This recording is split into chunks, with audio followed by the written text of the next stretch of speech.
আমেরিকার সাবেক রাষ্ট্রদূত আর্ল রবার্ট মিলার একবার 2 দিনের সফরে কুমিল্লা গিয়েছিলেন। নানা ব্যস্ততার মাঝে হুট করে বললেন, কুমিল্লার বিখ্যাত রসমালাই তো খাওয়া হলো না। কুমিল্লার রসমালাই মানেই মাতৃভাণ্ডার। মিলারকে সেই দোকানের রসমালাই খাওয়ানো হয়। অসাধারণ স্বাদের রসমালাই খেয়ে মার্কিন রাষ্ট্রদূত টুইট করলেন, রসমালাই খাওয়া ছাড়া কুমিল্লা ভ্রমণই সম্পূর্ণ হয় না। আমি ভাগ্যবান, কুমিল্লার প্রাচীনতম ও সর্বাধিক জনপ্রিয় রসমালাইয়ের দোকান মাতৃভাণ্ডারের মিষ্টির স্বাদ গ্রহণ করেছে। কেবল মিলার নয়, বাংলাদেশে আমেরিকার আরেক রাষ্ট্রদূত গীতা পাসিও কুমিল্লায় এসেছিলেন মাতৃভাণ্ডারের রসমালাইয়ের স্বাদ নিতে। তিনি শুধু খানইনি, ফেরার পথে ব্যাগ ভরে নিয়েও গেছেন। আর এভাবেই মাতৃভাণ্ডারের রসমালাইয়ের নাম ছড়িয়েছে দেশে দেশে। একে অন্যের সমার্থক হয়ে গেছে কুমিল্লার রসমালাই ও মাতৃভাণ্ডার। 7 সমুদ্র 13 নদী পেরিয়ে বাংলাদেশে এসে মিলার বা গীতা যেমন এই দোকানের নাম জেনেছেন, তেমনি জেনেছেন আরো লক্ষ কোটি মানুষ। দেশের গণ্ডি ছাড়িয়ে বিদেশেও পৌঁছে গেছে এই দোকানের নাম। রাষ্ট্রীয় নানা অনুষ্ঠানেও দেশি ও ভিনদেশি অতিথিদের আপ্যায়ন করা হয় কুমিল্লার এই মাতৃভাণ্ডারের রসমালাই দিয়ে।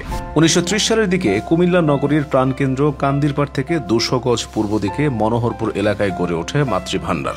এত নামধাম হলেও এখনো একটি টিনশেড ঘরে তৈরি এবং বিক্রি হয় মাতৃভাণ্ডারের রসমালাই। নেই চাকচিক্য, নেই দোকানে বসার ব্যবস্থাও। বাইরের চাকচিক্যের চেয়ে স্বাদ এবং মানই তাদের কাছে গুরুত্বপূর্ণ। বর্তমানে 25 জন কারিগর কর্মরত আছেন মাতৃভাণ্ডারে। নির্দিষ্ট কারিগর দিয়ে দিনে 3 বার রসমালাই তৈরি করা হয়। ব্যবহার হয় খাঁটি গরুর দুধ ও চিনি। এর বাইরে কোনো পাউডার বা অন্য কোনো কিছু ব্যবহার করা হয় না। মূলত মান বজায় রাখাতেই এত বছর ধরেও সমান জনপ্রিয় এই রসমালাই। প্রতিদিন ভোর থেকে রাত পর্যন্ত চলে বেচাকেনা। রসমালাই বানানোর প্রক্রিয়া খুব সহজ, আবার অনেক কঠিনও। প্রথমে দুধকে জাল দিয়ে বানানো হয় ঘন ক্ষীর। এরপর ছানা কেটে ছোট ছোট দানাদার মিষ্টির মতো বানানো হয়। সেগুলো দেওয়া হয় ঘন সেই রসে। 1 মণ গরুর দুধ জাল দিয়ে ঘন করে 14 থেকে 18 কেজির মতো রসমালাই বানানো হয়। এর বেশি হলে নাকি রসমালাইয়ের আসল স্বাদ আর থাকে না। মূলত এই দুধ ঘন করার মধ্যে আছে মুন্সিয়ানা। দুধ বেশি ঘন হয়ে গেলেও স্বাদ ভালো হয় না, আবার পাতলা হলেও সমস্যা। বছরের পর বছর ধরে মিষ্টি বানিয়ে আনা কারিগররা বোঝেন কোন সময় কমাতে হবে জাল, কখন বাড়াতে হবে। আসল রহস্য এখানেই।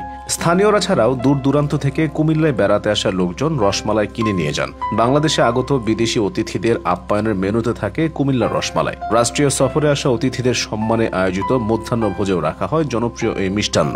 ভিড় বেশি হলে কেনার জন্য লাইন ধরে অপেক্ষা করতে হয় ক্রেতাদের। কোনো ক্রেতাকে ফেরত পাঠাতে চায় না মাতৃভাণ্ডার। চাহিদা বাড়বে বুঝতে পারলে বাড়িয়ে দেওয়া হয় উৎপাদন। আর সবাই যেন কিছু কিছু নিতে পারে, তাই ট্রেনের টিকিটের মতো একজনকে বেশি দেওয়া বারণ। একজন ক্রেতা কিনতে পারেন 4 থেকে বড়জোর 5 কেজি। ডায়াবেটিক রোগীরা যাতে রসমালাইয়ের স্বাদ থেকে বঞ্চিত না হন, সেই জন্য এখন ডায়াবেটিক রসমালাইও তৈরি হচ্ছে। মাতৃভাণ্ডারের স্টিয়ারিং এখন 3য় প্রজন্মের হাতে। মূল প্রতিষ্ঠাতা ফণীন্দ্র সেনগুপ্ত।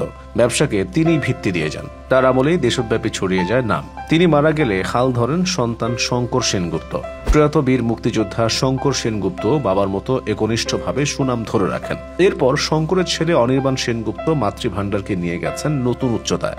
ঢাকা বিশ্ববিদ্যালয় থেকে পড়াশোনা শেষ করে কোনো চাকরিতে না গিয়ে বংশ পরম্পরায় পারিবারিক এই ব্যবসা ও ঐতিহ্য টিকিয়ে রাখার লড়াইয়ে নামেন। ঐতিহ্যের সঙ্গে আধুনিকতার মিশেলে ব্যবসাকে করেছেন আরো বড়। কিছু অসাধু ব্যবসায়ী মাতৃভাণ্ডারের নামের আগে নিউ, প্রিয়, আদি, কুমিল্লা ইত্যাদি শব্দ যুক্ত করে ঢাকা চট্টগ্রাম মহাসড়কের দুপাশে রসমালাই বিক্রি করে যাচ্ছেন। ক্রেতাদের প্রতারিতও করছেন।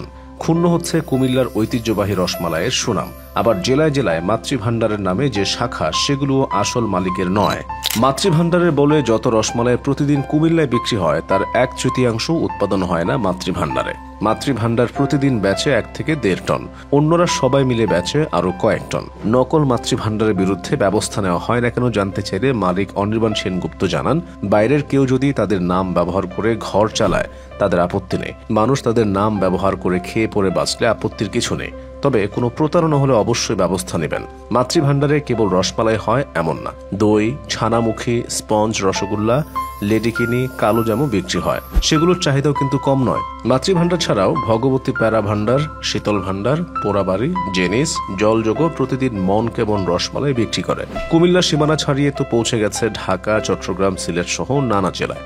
সাম্প্রতিককালে দেশের সীমানা পেরিয়ে ইউরোপ, আমেরিকা সহ মধ্যপ্রাচ্যের দেশগুলোতে রফতানিও শুরু হয়েছে স্বাদের রসমালাই।